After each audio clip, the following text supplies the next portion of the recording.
नमस्कार। सुबह के 10 बजने को हैं। 10 कदम देख रहे हैं आप। आपके साथ में हूं दिव्या तिवारी। धीरेन्द्र शास्त्री की हिंदू राष्ट्र की मांग को लेकर होने वाली पद यात्रा का मुस्लिम समाज के प्रमुख लोगों ने समर्थन किया है।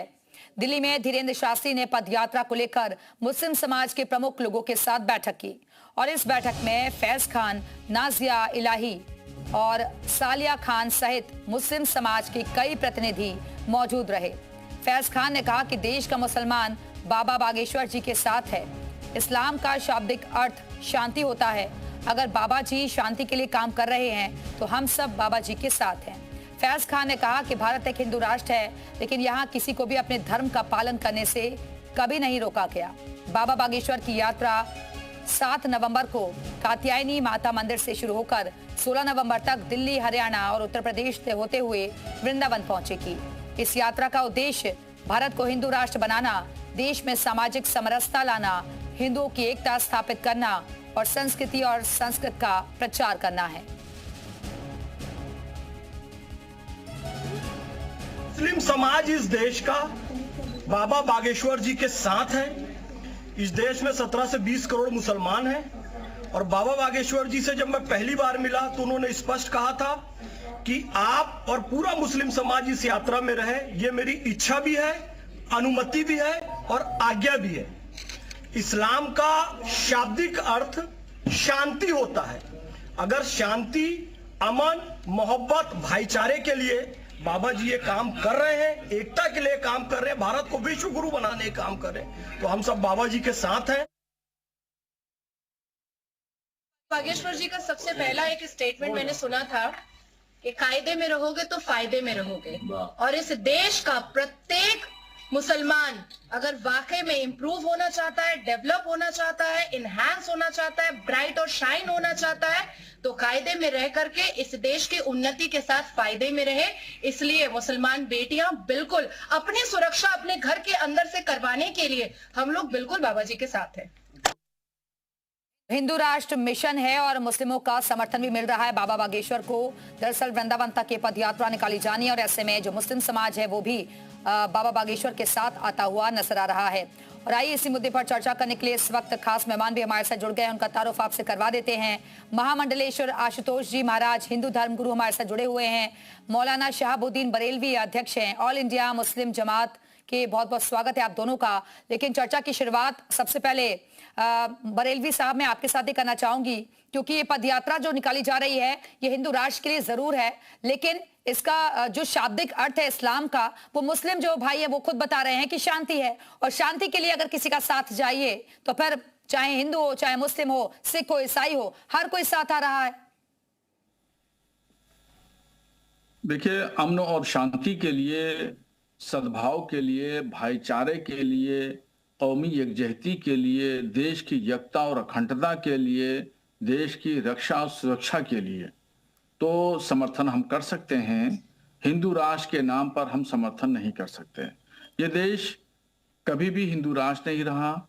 जब मुस्लिम बादशाह ने वक्त थे तो भी नहीं रहा, ब्रिटिश शासक से तो भी नहीं रहा, अब आज़ाद भारत है तो आज़ाद भारत भी नहीं है। और भविष्य में आइंदा 1000 साल तक ये देश हिंदू राष्ट्र नहीं बन सकता।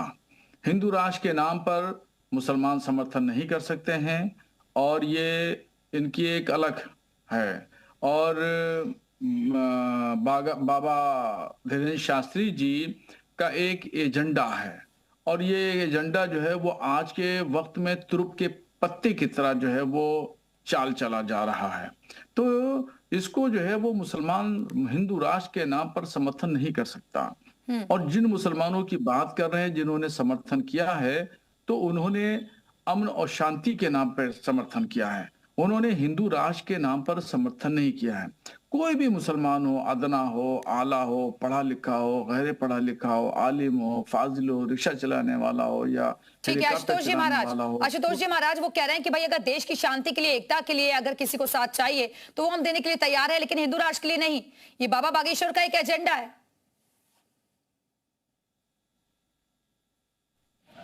ये अपने सोच, अपनी विचार, अपनी योग्यता के अनुसार अपनी बात को रख रहे हैं। दरअसल ये भारत में तो रहते हैं लेकिन भारतीयता इनके अंदर नहीं है। इनके अंदर वो भारतीयता का संस्कार, वो संस्कृति, वो सभ्यता नहीं है। ये शायद ठीक से समझ नहीं पाए कि हिंदू राष्ट्र क्या है और भारतीय सनातन धर्म क्या है। जो हिंदू राष्ट्र को समझ जाएगा वो समर्थन ही नहीं अपितु उसे स्वीकार भी कर लेगा। तो ये समझ नहीं पाए हैं, इनके समझ का फेर है। जैसे फिरोज खान जी समझ गए, आलिया वो जो आप बता रहे थे भी वो समझ गए। जो लोग समझ पा रहे हैं वो समर्थन कर रहे हैं और उसे स्वीकार कर रहे हैं हिंदू राष्ट्र को। और ये समझ नहीं पा रहे हैं, इनके नासमझी का कारण है जो ऐसा बोल रहे हैं। क्योंकि हमारा धर्म वसुधैव कुटुंबकम का है। सर्वे भवन्तु सुखिनः, सर्वे सन्तु निरामया, सर्वे भद्राणि पश्यन्तु मा कश्चित् दुर्भाग् भवेत् का है। शायद के इन सब बातों को ये सुने भी हों और सुन करके समझे भी हों, लेकिन किसी राजनीतिक का शिकार होकर के किसी पार्टी का जो है किसी पार्टी के अंतर्गत होकर के हो सकता है कि अपनी बयान इस प्रकार से दे रहे हों। क्योंकि कोई भी धर्माचार्य होगा, वो चाहे कि मजहब हो, चाहे किसी पद का हो, चाहे किसी संप्रदाय का हो, जो हिंदू राष्ट्र को, सनातन धर्म को समझ जाएगा वो समर्थन की बात नहीं स्वीकार ही करेगा। नहीं, वो कह रहे हैं कि देश को जोड़ने की बात अगर हो तो सब साथ आएंगे ना। ये तो बंटवारा करने की बात हो रही है, देश का विभाजन करने की बात हो रही है, तोड़ने की बात हो रही है। ठीक है, वापस आऊंगी आशुतोष महाराज जी आपके पास। जाकिया खान जी सामाजिक कार्यकर्ता भी हमारे से जुड़ी हुई है। जाकिया जी बहुत स्वागत है आपका। जाकिया जी, क्या ये माने कि वाकई में आपको भी लगता है कि एक एजेंडे के तहत ये सब कुछ चलाया जा रहा है? पदयात्रा निकालना, लोगों का साथ मिलना, आह्वान करना। देखिए, इंडिया जिस अभी प्रभाव में है, जिस तरह से ये सारी चीज यहाँ पे कैंपेन्स चल रही है, उससे कहीं ये दो राय नहीं है कि बहुत सारी चीज को स्ट्रेटेजिकली प्रेजेंट किया जा रहा है और टाइम टू टाइम प्रेजेंट किया जा रहा है। अब शायद बात आप एक बार फिर से बाबरी मस्जिद का ये उठा लीजिए, तो उस टाइम में जब कन्विक्शन आया था, जब उसका वर्डिक्ट आया था, तो उसमें साफ लिखा था ये अपने आप में एक बार सिंगल एग्जाम्पलरी रहेगा, just for the sake of harmony. ठीक है, तो हार्मोनी के नाम पे हम कितनी चीज की कुर्बानियां करें और कितनी बार कुर्बानियां करें। ठीक है, तो यहाँ पे ये सारी जो कंट्रोवर्सी है ना, ये बजाते चुन चुन के स्टार्ट की जाती है। चाहे वो आई लव मोहम्मद को देख लीजिए या बहुत सारी चीजों को देख लीजिए, आप कहीं पे भी कुछ भी चीज उठा के देख लीजिए अभी देश में चल रही, वो सारी चीज एक ही तरफ ले जाएगी कि खुद देश को बांटने की काम में ये जुड़े हुए हैं, पूरे स्ट्रेटेजिकली जुड़े हुए हैं। चाहे वो व्हाट्सएप यूनिवर्सिटी से लेकर हो, चाहे सोशल मीडिया से लेकर हो, चाहे इस तरह के बातों को उछालकर नेटवर्किंग को बनाकर अपने सामने प्रेजेंट करने की बात से हो। आप सिंपल सी बात समझिए कि इस्लामिक जितने भी लोग हैं जो इस्लामिक आइडियोलॉजी को पसंद करते हैं, वो सद्भावना को सबसे ऊपर रखते हैं, ह्यूमैनिटी को सबसे आगे रखते हैं। आप कहीं पे भी देख लीजिए जहां पे कोई भी तरह का डिस्ट्रक्शन होता है या डिजास्टर आती है, वहां एक मोमिन ना पहुंचा हो या किसी की मदद के लिए वो ना उतरा हो, तो मैं आज यहाँ पे चैनल पे बोल रही हूँ, मैं अपना नाम बदल लूंगी, जो भी नाम आप दीजिएगा। और रही बात कि आप इस्लामिक और हिंदुत्व या हिंदू राष्ट्र बनाने क्या, तो ना ये इस्लामिक राष्ट्र बनेगा, ना ये हिंदू राष्ट्र बनेगा, ना ये क्रिश्चियन राष्ट्र बनेगा, ना ये बौद्धिस्ट और ना जूइश और ना ही कोई और राष्ट्र बनेगा। जाकिया जी वापस आऊंगी आपके पास। आनंद मूर्ति प्रिया किशोरी भारद्वाज भी हमारे से जुड़ गई है, हिंदू धर्म गुरु हैं। आनंद मूर्ति जी, मेरा सवाल आपसे यही है कि जिस बात का जिक्र जाकिया जी भी कर रहे हैं कि भाई देश में अमन का पैगाम जाना चाहिए, भाईचारे का पैगाम जाना चाहिए, लेकिन ना तो इस्लामिक राष्ट्र ये बनेगा, ना हिंदू राष्ट्र बनेगा, ना क्रिश्चियन राष्ट्र बनेगा, ये हिंदुस्तान है। देखिए, ये हिंदू राष्ट्र बनेगा नहीं, ये हिंदू राष्ट्र था और हिंदू राष्ट्र है और हिंदू राष्ट्र ही रहेगा। और ये जो अमन की बात कर रही हैं, अमन तो ये लोग चाहते ही नहीं है, शांति। ये लोग आज तक इन्होंने शांति कभी प्रस्तुत की नहीं कहीं पर। और इनका एक एजेंडा रहता है कि जो भी हमारे कार्यक्रम होते हैं सनातनियों के, उसमें ये बीच में घुसते हैं और घुस करके उसमें दंगा फैलाते हैं। सिर्फ यही इनका एजेंडा रहता है।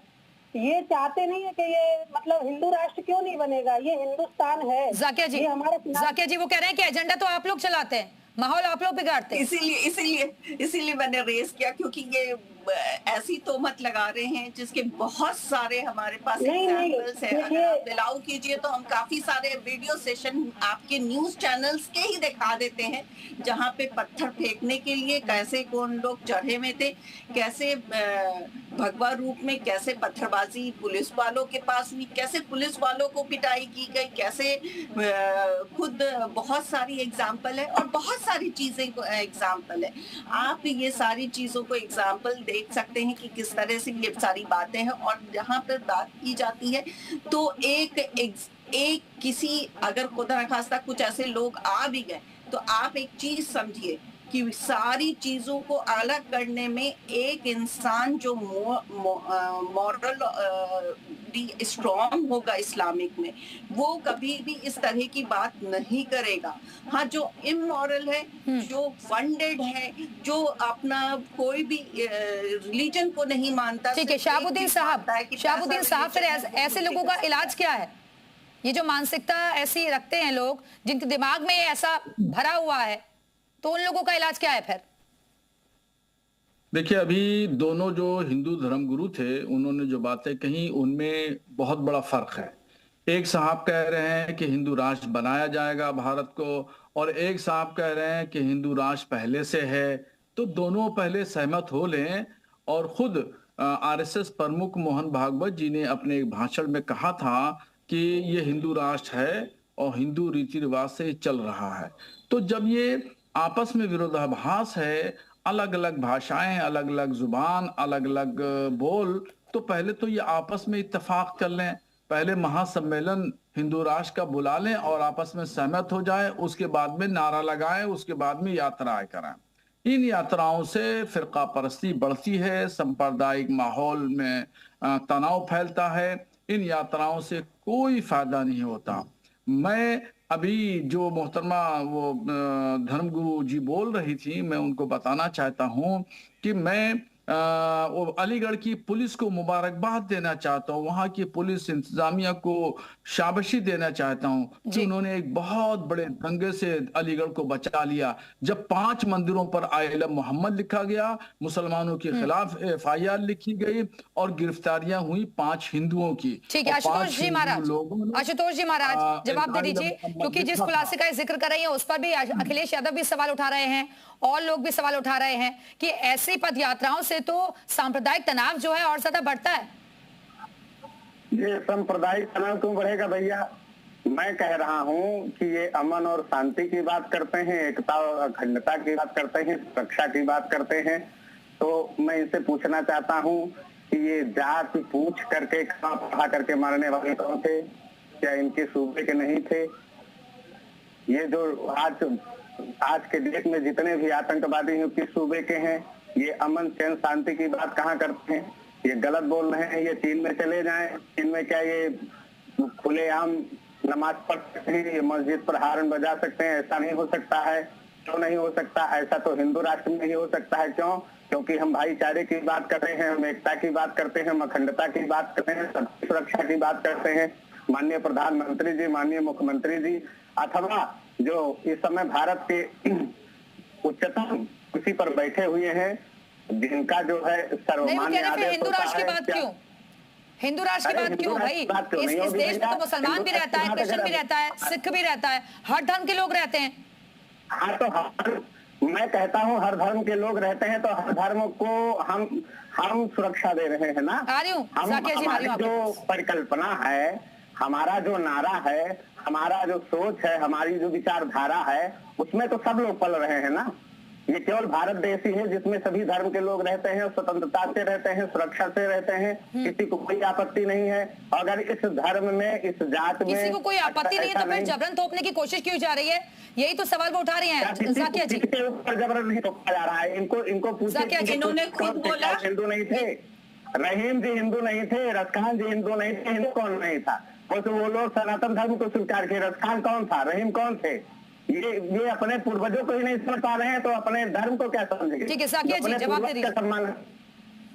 अगर आप जवाब सुन ले तो मैं सारी चीज का आपका जवाब दे दूं।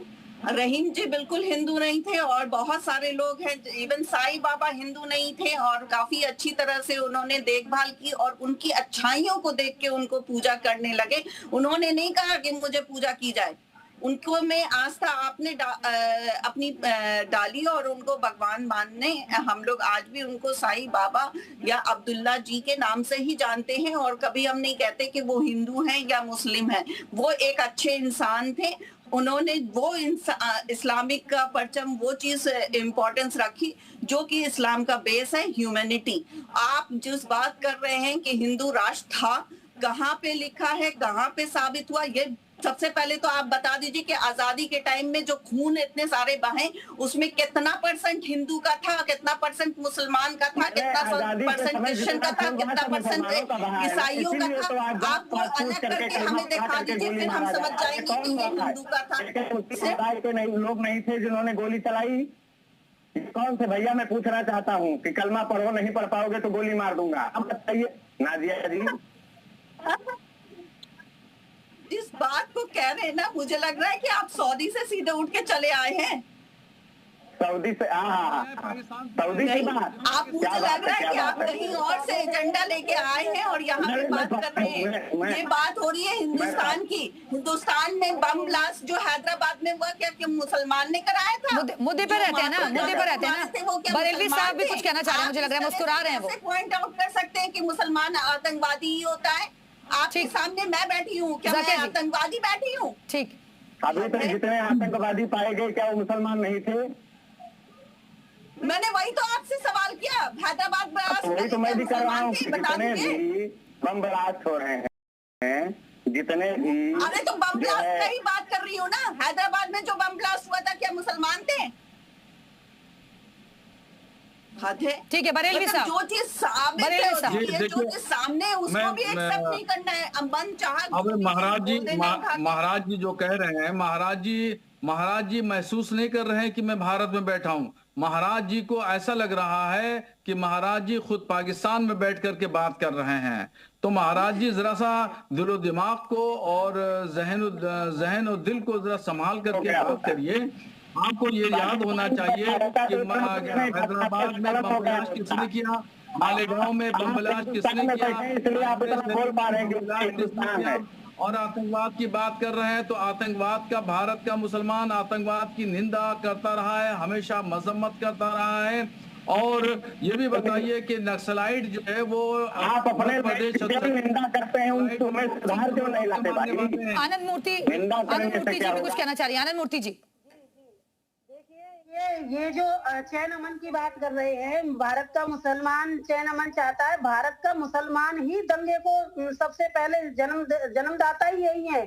सबसे पहले भारत का जो मुसलमान है वही ये करने को तैयार है। और ये जो बात कर रहे हैं ना कि हम लोग भाईचारा निभाना चाहते हैं, ये लोग समझते हैं हमको चारा। तो हम लोग अगर आपसे अपना धर्म बचा, ये बता दीजिए, फिर उस बाद में मुसलमानों पे इल्जाम तराशी करिएगा। नक्सलाइट कौन से धर्म के मानने वाले हैं, बोडोलैंड कौन से धर्म के मानने वाले हैं, एलटीटी कौन से धर्म के मानने वाले हैं, और ये किस पे हमला कर रहे हैं, और वहां मणिपुर में क्या हो रहा है वो कौन से धर्म के मानने वाले हैं। फिर उसके बाद में मुसलमानों पे इल्जाम तराशी करिएगा, बोतान तराशी करिएगा। जरा सा ये बता दीजिए मोहतरम। ये जो 2-4 मुस्लिम हैं, ये जो चैन अमन से रहते हैं, ये तो पहले तलवार की नोक पर मुसलमान बनाए हुए हैं। ये लोग तो पहले हिंदू थे, ये लोग तो मुसलमान बनाए हुए हैं। ये लोग मुसलमान नहीं थे।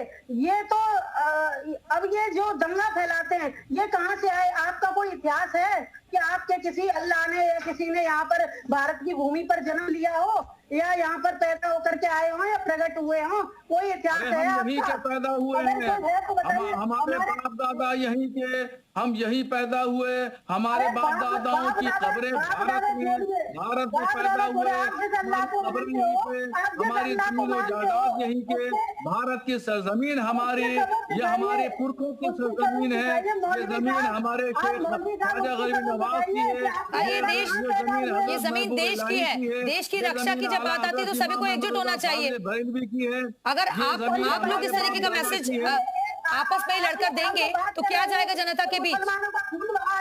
एक मिनट मैडम, ये जो बात कर रहे हैं कि आजादी में मुसलमानों का खून बहा था। जब तुम्हें खून बहा था, साथ में रहे थे, तो तुम्हारी क्या खुदा रही थी जो तुम्हें अलग से वो पाकिस्तान की जरूरत पड़ गई? और तुम लोगों ने कितने हिंदुओं को काट डाला, और फिर भी जब पाकिस्तान का बंटवारा हुआ तब आपने रेल भर भर के हिंदुओं को काट करके वहां से भेजा था। 30 सेकंड्स में आपने जल्दी ऐसा से क्यों जाकिया जी किया? भी कुछ कहना चाहिए। जाकिया जी जल्दी से। देखिए, जहाँ पे ये बात कर रहे हैं रेल भर भर के हिंदुओं को, फिर वहां से भी रेल भर भर के मुसलमान को भी भेजा गया, ये सारी बातें जो पुरानी गुजर गई है। अगर खरीदने की, वो बोलते हैं ना कि कोई गौ हुआ तो उसको खरीद के नासूर नहीं बनाया जाता, बल्कि उसपे दवाई लगाई जाती है। आप दवा लगाने की जगह, वही तो हम कह रहे हैं कि आप दवा लगाने की जगह आप खरीद के उसको नासूर बनाने का काम कर रहे हैं। बिल्कुल और फिर बाबा वही बागेश्वर की वो यात्रा है, लेकिन इस पर मुस्लिमों का साथ मिलने पर अब इस पर भी सियासत नजर आ रही है। आरोप प्रत्यारोप दोनों तरफ से हो रहे हैं। फिलहाल के लिए बहुत बहुत शुक्रिया आप सभी मेहमानों का हमारे साथ चर्चा में शामिल होने के लिए। तो इसी के साथ ही इस बुलेटिन में अभी के लिए फिलहाल इतना ही। वक्त